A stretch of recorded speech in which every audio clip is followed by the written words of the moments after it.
Today we're going to talk about selling the CrossFit games. Let's get into it.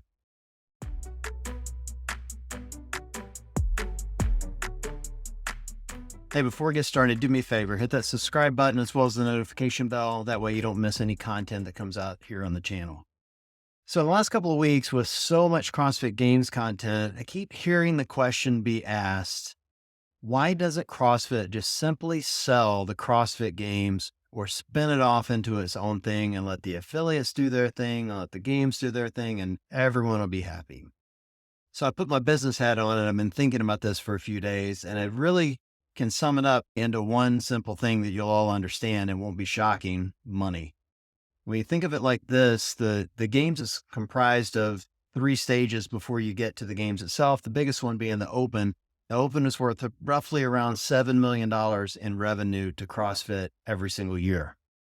If they lost that revenue or even put that revenue at risk by selling the CrossFit games, it could be the equivalent of losing 1,500 affiliates if somehow that $7 million went away. So I don't think it's really feasible for them to sell or to separate the CrossFit games from CrossFit, but I do think that it opens up a better question: is that if we are so intimately tied to the CrossFit games, how do we help it become less of a sideshow and more of a commercial for the affiliates themselves? And if that's the case, how would we actually do it? Well, I have a few ideas, not shocking. I'm sure you guys will too, and I'm happy to hear them in the comments, but let's just get into it. So to start, I think you have to make the Open matter again. They've tried that in the last couple of years, and this year in particular, where they made it far more accessible to the everyday athlete, and that was cool and fun in a lot of ways.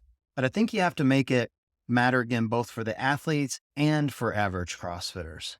The first way you do that is you have to make the Open a pathway directly to the games for a certain number of athletes. And I think you make it a pathway directly to semifinals for a certain number of athletes, and then other athletes will go to quarterfinals.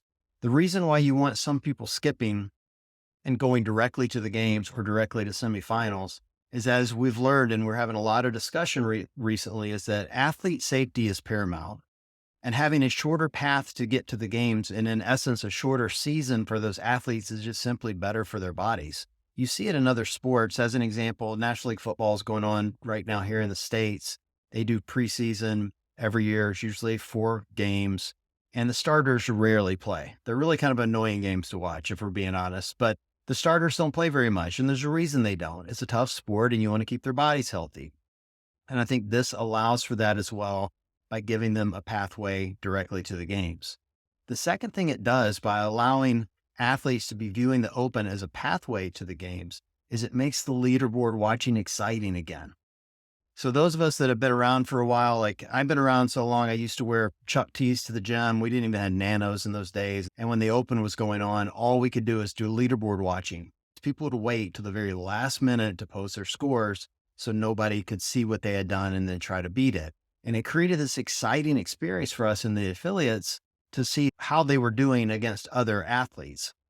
And so I think it could bring that exciting leaderboard watching back to that same all-time high we had back in those days. I think the second thing you have to do is make the Open announcements special. They've done this for years, and I'm not bagging on the Open announcements. I think they've done a really nice job with them and continue to try to make them great. But I think there's a lot of room to make these a real affiliate experience. This year we had the Olympics going on, and every time that happens, people ask the question, what would happen if you put an everyday athlete up against the world's best?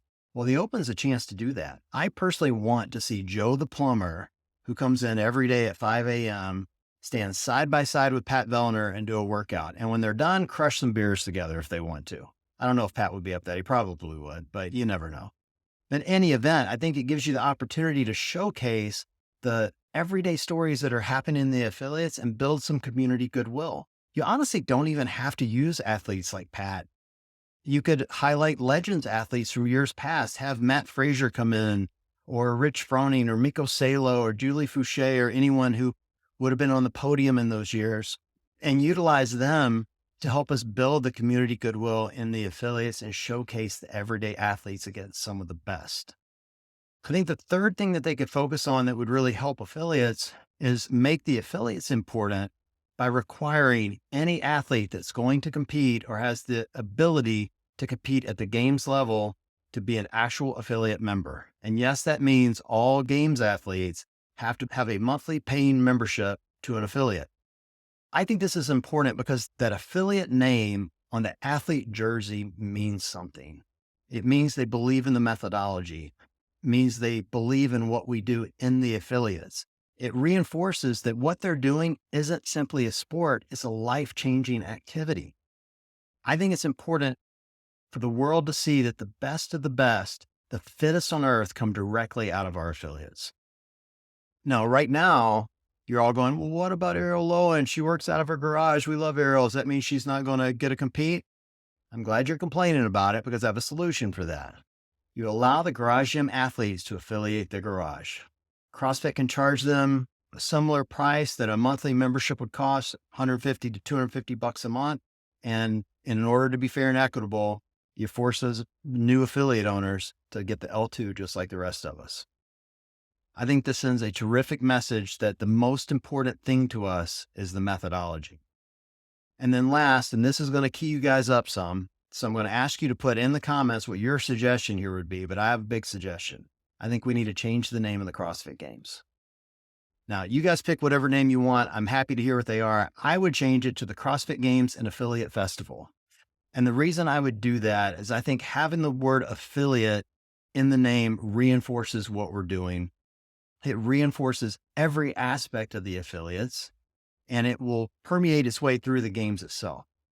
Think of it like this. When they're announcing athletes, it isn't just going to say, hey, Heat 1 winner, Tia Claire Toomey. It would sound like Heat 1 winner, Tia Claire Toomey from CrossFit Proven, and be really specific about the affiliate in which they belong to. They can also continue to do a lot of the great things they've been doing, like have affiliate gatherings, affiliate lounge, education on site, like all of this, continue to do that and drive the festival feeling at the games, because that's the moment we're all together. I think the bottom line is this. I often hear people talk about the magic of Carson, California and the tennis stadium when the games was there. And it was magic. Like, I watched the streams just like everyone else, and it was a fantastic time for CrossFit, but it wasn't special or magic because of Carson or a tennis stadium, or even because Rich Froning and Annie Thorsdottir were winning. It was magic because in those days, you had a high concentration of affiliates in California, and they were all traveling to see their favorite athletes. I remember in 2012, me and 20 of my friends got in our cars and we drove to Columbus, Ohio to watch regionals that Scott Panchik was competing in, because he was going to our gym at the time. And every time he'd come out, we'd lose our minds and cheer. It was the same thing.